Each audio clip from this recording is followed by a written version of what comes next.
Évangile de Jésus-Christ selon saint Jean. C'était après la mort de Jésus, le soir venu, en ce premier jour de la semaine, alors que les portes du lieu où se trouvaient les disciples étaient verrouillées par crainte des Juifs, Jésus vint et il était là au milieu d'eux. Il leur dit « La paix soit avec vous ». Après cette parole, il leur montra ses mains et son côté. Les disciples furent remplis de joie en voyant le Seigneur. Jésus leur dit de nouveau « La paix soit avec vous ».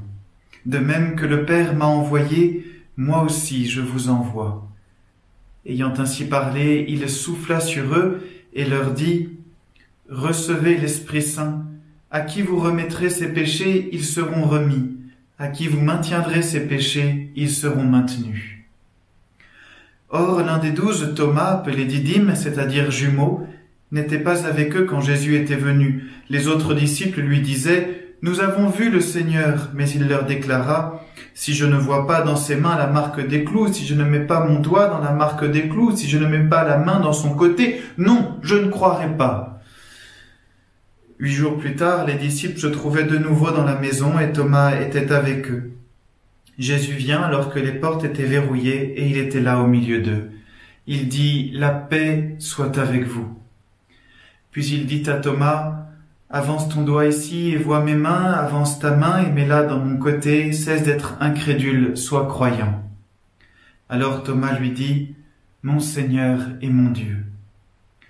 Jésus lui dit « Parce que tu m'as vu, tu crois, heureux ceux qui croient sans avoir vu. » Il y a encore beaucoup d'autres signes que Jésus a faits en présence des disciples et qui ne sont pas écrits dans ce livre, mais ceux-là ont été écrits pour que vous croyiez que Jésus est le Christ, le Fils de Dieu, et pour qu'en croyant, vous ayez la vie en son nom. Acclamons la parole de Dieu. C'est Jésus ressuscité qui me donne la vie, entrez dans l'éternité. Recevez l'Esprit Saint. Tous ceux à qui vous remettrez les péchés, ils seront remis. Tous ceux à qui vous les maintiendrez, ils seront maintenus. Les évêques réunis en concile à Trente, une petite ville au nord de l'Italie, c'était bien avant le début du confinement, en 1551, les évêques nous expliquent que l'Église, en entendant ces mots, a toujours cru que par ces mots, le Seigneur Jésus donnait à ses apôtres réunis au Cénacle le pouvoir de remettre ou de retenir les péchés. En gros, c'est le début du sacrement de réconciliation. Alors nous venons de passer beaucoup de temps à nous préparer de tout notre cœur à Pâques, à demander pardon pour nos péchés, mais évidemment la confession sacramentelle, le fait d'aller voir un prêtre pour dire ses péchés, recevoir le pardon, a souvent manqué, non ? Alors je me suis demandé, mais qu'est-ce qui manque ? Puisque, a priori, dans le programme de la confession, il n'y a pas que des choses très attirantes. Par exemple, la première chose qu'on a à faire, c'est la contrition. Ça veut dire regretter ses péchés. La deuxième chose, c'est l'aveu, avouer tous ses péchés. Et la troisième chose, c'est faire une pénitence. Ça veut dire, en quelque sorte, réparer les conséquences des péchés. Or, dans ces trois choses-là, je vois pas trop de choses attirantes. Alors, qu'est-ce qui nous manque là-dedans ? Eh bien, c'est le concret de l'amour.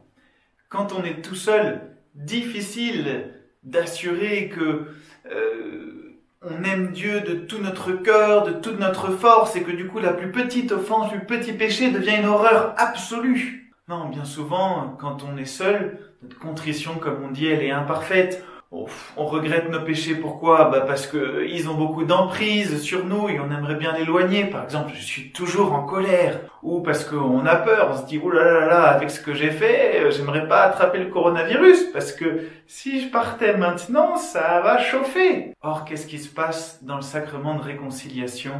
Eh bien, Jésus vient faire tout le chemin de l'amour pour nous. C'est plus une conscience molle qui parle toute seule, c'est une rencontre qui s'effectue. Quelle joie dans le sacrement de pouvoir dire au prêtre comme à Dieu tous ses péchés et de pouvoir se laisser relever. En fait, dans la confession, Dieu vient jusqu'à nous concrètement pour nous relever, pour perfectionner ces regrets qui sont pas très parfaits dans notre cœur.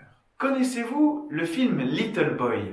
Je recommande à 100% à toutes les familles. C'est un film qui se passe à la fin de la Seconde Guerre mondiale. Le papa de Little Boy est parti combattre les Japonais. Ce petit garçon, il s'appelle Pepper, eh bien, est prêt à tout faire pour retrouver son papa. Et il est prêt à dérouler toute une liste d'œuvres de miséricorde, toutes plus compliquées les unes que les autres, même quand il ne comprend pas trop ce que veut dire, que ce soit couvrir quelqu'un qui est nu ou enterrer un mort.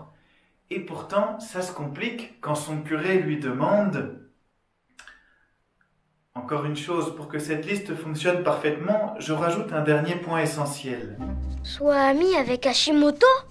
Mais ça va pas! À toi de voir, Pepper. Qu'est-ce que ce Jap a à voir là-dedans? À peu près tout.